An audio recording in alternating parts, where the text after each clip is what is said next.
Hello and welcome. My name is Christy Ivanko. I'm a board-certified and licensed behavior analyst, and I'm here today to speak to you about autism, insurance, and ABA in Virginia. There are 4 things that I'd like to tell you about today. First, I want to make sure that you have the necessary background on applied behavior analysis, or ABA, and autism spectrum disorder, or what I will sometimes call ASD. Then I'll provide an overview of autism insurance reform in Virginia, and after that, I'll discuss the role of behavior analysts. Finally, I'll have some tips for parents and for providers. When you say applied behavior analysis, or ABA, many people have preconceived notions of what that means. Often people think that there are one or a few techniques that they have heard or seen used under the heading of ABA, such as discrete trial training, which is a therapist working one-on-one with your child, teaching skills in a systematic manner, or differential reinforcement, which is reinforcing behavior that you want to see while extinguishing behavior that you don't want to see, or even the use of visual schedules or aids. What ABA really is a science based on the principles of behavior of any human or animal. Those principles are applied or used to encourage meaningful and beneficial change in behavior. The principles were described by B.F. Skinner in the 60s.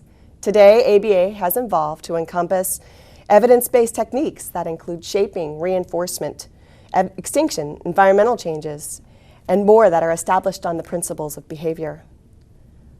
Often when you think of behavior, you might think of maladaptive or negative behaviors that you don't want to see, but such as aggression, screaming, temper tantrums, or eating inedible items.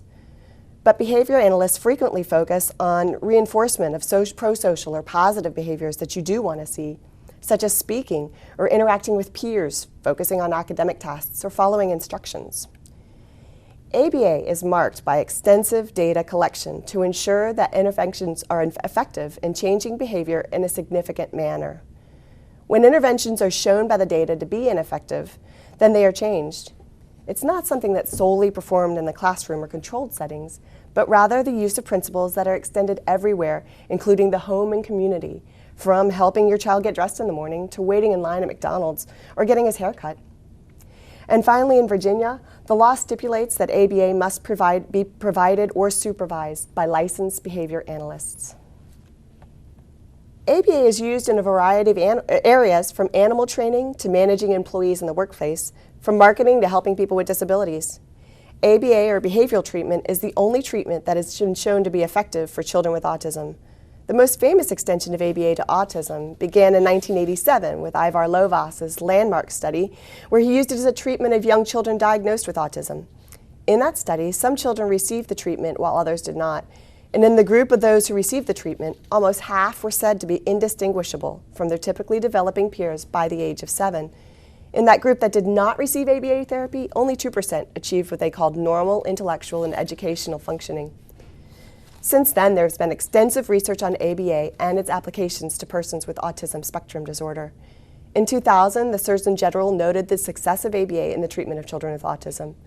And in 2001, the National Research Council noted 40 years of research testifying to its effectiveness. Since 1985, more than 500 articles have been published regarding ABA and autism. Next, I'd like to cover the history of autism insurance reform in Virginia. A great deal of effort has gone into getting treatments for autism to be covered in this state and many others. Many people, including Senator Janet Howell, Delegate Tad Greason, Virginia Autism Project, Autism Speaks, lobbyists, behavior analysts, other providers, parents, and persons with autism spent tireless days, weeks, months, and even years at the Virginia legislature pleading their cases and educating the lawmakers about autism and ABA. Finally, an insurance reform bill was passed and became law in May of 2011. Virginia became the 26th state to enact such a law, but other states since then have either passed laws or are in the process. Virginia's law was to have provided coverage for treatments of autism spectrum disorder, including ABA, in beginning of January 2012. The law took effect, and most treatments began to be covered. However, the coverage of ABA was delayed due to one of the amendments to the law sent by the governor. The amendment required that behavior analysts providing or supervising the services be licensed by the Board of Medicine. While behavior analysts are certified by the Behavior Analyst Certification Board, there was at that time no license. The Attorney General determined that the board did not have the authority to develop a license without legislation, so supporters went back to the legislature in early 2012. The result was HB 1106 was made a law, giving the Board of Medicine the ability to create emergency regulations. A 7-member working group made up of 1 BCBAD, 2 BCBAs, 1 BCABA, 1 consumer member, 1 psychologist, and 1 health insurance representative met with members of the Board of Medicine to develop the regulations. Emergency regulations took effect on September 18, 2012, providing board-certified behavior analysts in Virginia with the first state licenses. These regulations are in effect until September of 2013, at which time full regulations will take over. I would like to back up a bit and talk about the treatments that the law covers. First, it's important to note that any care must be first prescribed or deemed medically necessary by a licensed physician or a licensed psychologist. These treatments include behavioral health treatment, which is defined as services and treatment programs that are necessary to develop, maintain, or restore the functioning of the individual. Pharmacy care, which includes medications prescribed by licensed physicians and any health-related services that are needed to determine the needs or effectiveness of the medications. Direct or consultative services provided by a licensed psychiatrist or a licensed psychologist. Therapeutic care, including services provided by a licensed and certified speech therapist, occupational therapist, physical therapist, or clinical social worker. And applied behavior analysis, defined in the law as the design, implementation, and evaluation of environmental modifications using behavioral stimuli and consequences to produce socially significant improvement in human behavior, including the use of direct observation, measurement, and functional analysis of the relationship between environment and behavior, a long technical definition to describe what I talked about a couple of slides ago. A little more information about the law. Insurers are instructed that they shall not terminate coverage or refuse coverage of an individual solely because that person is diagnosed with ASD or receives treatment for ASD. There's an annual cap of $35,000, unless the insurance, corporation, or health maintenance organization decides to increase that amount. There's also an age cap of 2 to 6 years old. However, the law does state that if an individual who is being treated for ASD turns 7 and continues to need treatment, coverage of treatment or services is not precluded. The health care coverage for treatment for ASD applies to state employees, but it does not apply to small group markets or employers with 50 or fewer employees or Medicare. Self-funded plans are exempt under Federal Employee Retirement Income Security Act of 1974, called ERISA. A growing number of employers and insurance companies are offering benefits for persons diagnosed with autism spectrum disorder. According to Mercer's 2011 National Survey of Employer-Sponsored Health Plans, 31% of plans across the country now cover ABA or intensive behavioral therapies, and 60 to 70% cover diagnostic and therapeutic services. Of course, with the start of regulations in 2012, all Virginia employers should be offering coverage for treatment for ASD, as long as they meet the requirements.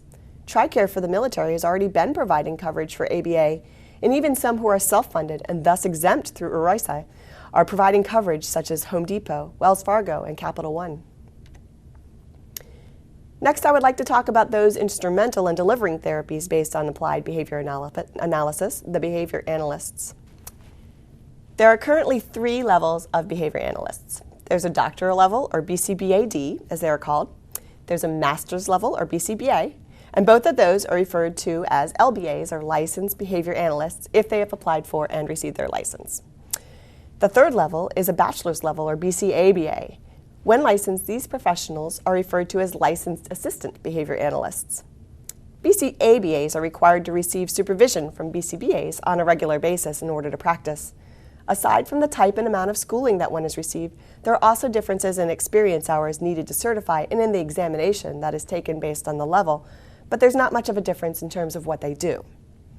Additionally, in June of 2012, the Behavior Analysis Certification Board announced the development of new credentialing program for registered behavioral technicians, or RBTs. These professionals are the frontline staff who implement behavior plans. The timeline for this credential has not yet been announced. Behavior analysts are certified by the Behavior Analyst Certification Board, or BACB. The BACB is a national certification organization that was established in 1998. There are many requirements for those wishing to become certified, including having a bachelor's, master's, or doctoral degree in a related area, postgraduate education in behavior analysis through an accredited school, supervised experience between 1,000 and 1,500 hours, depending on certification level, passage of a board examination, ongoing supervision requirements for BCABAs, and continuing education requirements. The BACB reviews and raises standards for its certification programs on an ongoing basis. For instance, there were recent guideline changes in supervision, degree eligibility requirements, including university accreditation, BCBAD eligibility requirements, and continuing education requirements. The BACB also publishes a task list of items in which every behavior analyst should be familiar before taking the exam. The current edition is the third edition, but the fourth edition will be implemented for 2015. Additionally, the organization provides professional, disciplinary, and ethical standards with which all certificants and candidates must comply, as well as guidelines for responsible conduct for behavior analysts. The website, www.bacb.com, is a good resource. Behavior analysts do many different things that are not limited to what is shown in this slide. First, they conduct and analyze assessments of behavior. This will include a functional behavior assessment that consists of interviews and direct observation. They may also do a skills assessment, such as the ABLES or VB-MAP. VB-MAP stands for Verbal Behavior Milestones Assessment and Placement Program and is a common tool. From the analysis of the assessments, the behavior analyst designs behavior analytic interventions to target the increase of prosocial and academic skills and the reduction of maladaptive behaviors. The behavior analyst may implement the interventions, but most often he or she will train or supervise a paraprofessional or tutor or aide to deliver the interventions. The behavior analyst will also often work with parents or guardians to train them on specific techniques. All throughout the treatment, implementers will be taking data. These data are analyzed by the behavior analyst, who will make changes in the treatment plan based upon it. The behavior analyst keeps abreast of the research and behavior analysis through journals, conferences, research papers, and continuing education. She or he will seek consultation from others if there arises a situation where more experience is warranted. As I mentioned earlier, it was necessary for the legislature to create a licensure law due to an added amendment to the insurance law. The Board of Medicine created emergency regulations as stipulated in the law. These emergency regulations are to be in effect for 1 year from September 2012 to September 2013, at which time permanent regulations will be enacted. The regulations state that a behavior analyst must be certified by the Behavior Analysis Certification Board, or BACB, in order to pursue licensing. Licenses must be renewed every year. There is a continuing education requirement that did run parallel to that of the BACB. However, the BACB recently announced plans to increase the amount of continuing education needed for BCBAs and BCABAs.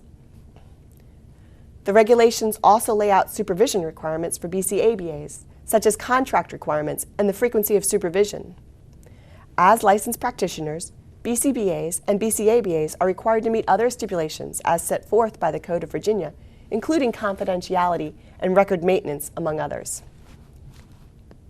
In 2011, the BACB announced that the number of behavior analysis certificates in the world exceeded 10,000. In Virginia, as of February 2013, there were 366 certified behavior analysts, including BCBAs, BCABAs, and BCBADs. A quick and dirty estimate using census data shows that there are roughly 5,000 children between the ages of 2 and 6 who are potentially diagnosed with ASD. So even if all of the 366 behavior analysts in Virginia were only practicing with children between the ages of 2 and 6, that would equate to about 1 behavior analyst for every 14 children. According to the ABA Guidelines of Treatment for ASD, which can be found at www.bacb.com, the recommended caseload for a full-time BCBA without the support of a BCABA is 10 to 15 cases for focused treatment and 6 to 12 cases for comprehensive treatment. However, only a subsection of the 366 Virginia behavior analysts are taking new clients. Some work only part-time. Some work with schools and institutions, and even companies employ behavior analysts to consult about organizational behavior and consumer behavior. It is clear that there are currently not enough behavior analysts to treat the number of children who could benefit from them. There is a movement to get more people certified as behavior analysts. There are institutions across the U.S. that provide coursework, both on campus and online. 4 universities in Virginia, Virginia Commonwealth University, Old Dominion University, George Mason University, and Lynchburg College, recently developed a consortium to provide ABA graduate certificate. However, it is important to note that it may be difficult to find a licensed behavior analyst to work with your child. After a lot of important background information, I finally get to the meat of this presentation, and that is what to do to take advantage of the autism treatment insurance benefits. First, I will present some tips for parents, and then I'm going to present some tips for providers. I have 5 tips for parents that I'm going to lay out in the next slides. Secure a diagnosis, talk to your insurance agent or HR, find a provider, support your provider in working with your insurance agent, and information about working with the insurance company on your own if your provider prefers not to work directly with insurance companies. The first thing that you should do to access insurance benefits for children with autism spectrum disorder is to get the diagnosis. The law states that insurers are to provide coverage for the diagnosis of autism spectrum disorder and the treatment of autism spectrum disorder. So insurance companies are most likely going to require that the child has a diagnosis before he or she receives treatment. Note that the law requires insurers to pay for the diagnosis of the disorder as well. To find someone who can diagnose a child, you can ask your pediatrician or insurance company for a referral. It may be a good idea to check with the insurance company to see what needs to happen to have the diagnosis assessment paid for by insurance. There are other resources for those who provide diagnostic tests, such as the ADOS. You can find these resources through your local Autism Society of America chapter or on the VCUACE website. The next thing that you should do is to talk to your HR representative or benefits manager at your insurance company. If you work for a larger company, you may have an HR representative who can be very helpful in this manner, or you can just call the number on the back of your insurance card. Here are a few helpful questions to ask the representative. Do you provide benefits for the treatment of autism spectrum disorder? Remember that there are exemptions to the law. If the answer is no, find out in which state your plan is based. If the plan is self-funded, how many employees are covered by the plan, and proceed from there. It may be that your insurance company does not fall under the mandate. Or it may be that you've received incorrect information or that the company is in error. I will provide a resource for where to go to for help at the end of this presentation. At any rate, if the answer is no, keep looking into it. Who is the primary contact person at the insurance company for benefits for ASD? Ask, what are the differences in benefits for in-network and out-of-network providers? Are there any behavior analysts in the network? Is there a copay or deductible? For how many hours can my child be approved? Note that insurance companies often measure service time in units, which are generally 15 minutes long. How is the implementer, frontline therapist, aide, or paraprofessional covered? Most insurance companies will pay the BCBA and expect her to reimburse the aide. Does my provider bill directly, or do I submit a claim? What are the next steps? These are just some questions. You may have others. You may be transferred to many offices, placed on hold, or even have to leave a message. This is a new benefit for insurance companies, so there may be confusion and inconsistencies. It is important in these early stages for insurers, parents, and providers to work together for everybody's education. The next step is to find the people who will be providing the services. The BACB website has a list of everyone who is certified as a behavior analyst, and this list is searchable by zip code and last name, state, and city. You can send a message to a potential provider through this site. The Board of Medicine also has a license lookup function if you want to check to see if someone is licensed. By September of 2013, all Virginia behavior analysts should be licensed. There are other providers of behavior services, not legally called ABA. However, in order to access insurance benefits, the ABA program must be provided or supervised by a licensed behavior analyst or licensed assistant behavior analyst. The behavior analyst will most likely not be the one who is providing the direct services to your child. You can work with your behavior analyst to find a qualified person to deliver those services. You will want to find a behavior analyst and a frontline therapist with whom you and your child have a good rapport, one who can satisfactorily answer your questions and who will work with you for the betterment of your child. Once you find a behavior analyst to work with your child, you will need to help him or her access the benefits.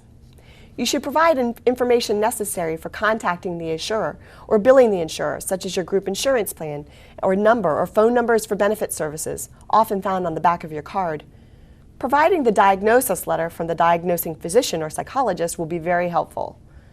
You may have to help in other ways, such as signing a form so that your provider can access your diagnosing physician, or writing a letter to the insurance company if there are difficulties. The most important thing is to be persistent. The law is clear in what is mandated for coverage, but it is often interpreted differently by insurance companies. If you are denied coverage or not approved for coverage that your physician and provider feel is essential for your child's health, it may be necessary to access resources on appealing your case. Again, some resources will be provided at the end of this presentation. And remember that you may be responsible for a copay or a deductible. Finally, if your provider prefers for you to bill insurance, then you can also submit a claim.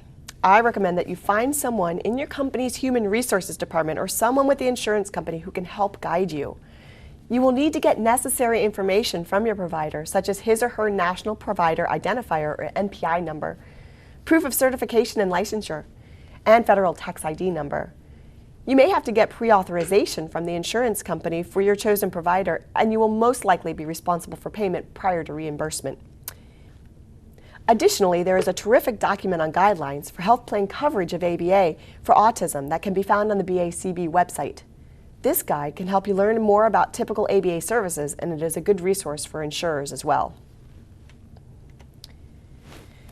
Next, I have a few tips for behavior analysts who are providers that I will discuss in the preceding slides. Apply for your license, become an in-network provider, start the process as soon as possible, and find someone to help. The first thing a BCABA or a BCBA should do in Virginia is apply for his or her license if he or she has not already done so. This is the address for the website where you will apply. All BCBAs and BCABAs must be licensed by September 2013 in order to practice, even if they aren't planning to accept insurance. This is a byproduct of the licensing law, which applies to behavior analysts and not necessarily to insurance. The licensure is not tied to the BACB, so there may be a few differences between requirements for certification and requirements for licensure. All behavior analysts should become familiar with the regulations, which are on the Board of Medicine website. BCBAs and BCABAs who plan to accept insurance as payment may want to consider becoming in-network providers before they have a client with that insurance. It is important to note that some insurance companies accept claims from providers through the common 1500 claims form. Forms need to be purchased by the provider and can be found in office or medical supply stores or online. It is a good idea to ask the insurance company for guidelines on filling out the forms, as the codes and the rates vary. Another piece of advice is to start the process early, as it may take a while to become authorized. As soon as new clients indicate that they want to use their insurance benefits, ask them for their insurance group number and the contact number for provider services. See if you can get pre-approval for the assessment. Insurance companies will need a treatment plan to approve the benefit, which you're not able to write prior to the assessment. Finally, ask for help. Often there's someone assigned at the insurance company to work with behavior analysts. There have been and will continue to be webinars and training on how to negotiate and work with insurance companies, or you can even partner with a billing services company who will do the work for you. In conclusion, we have come so far to get where we are now, and even though there was more work to do, I look forward to parents, providers, and insurance companies working together to best serve people with ASD. I did promise you some more resources, and they will appear on the following slides. This slide shows the addresses where you can find the information on the laws and regulations. The Virginia General Assembly Legislative Information System will have the information on the laws that were passed recently, and the Virginia Board of Medicine will have the regulations for those who are licensed. This website has the addresses for BACB.com, which is the website for the credentialing body, and then of course VCU Autism Center for Excellence, which has a resources area as well. This slide shows websites for the Virginia Autism Project, which was a group that was very beneficial in getting the laws passed, and Autism Speaks, who also helped in those areas as well. Now, Autism Speaks has a document that a self-funded employer toolkit that helps family approach self-funded ERISA employers about adding autism benefits. And finally, this slide shows the United Healthcare Children's Foundation, which may be able to help you get a copay for children up to age 16. And then finally, the Virginia Bureau of Insurance, where you can go if you have complaints or questions about insurance. Thank you for joining us for this webinar. I hope you found it informative. If you have any questions, I'll be joining you in the chat room after the presentation.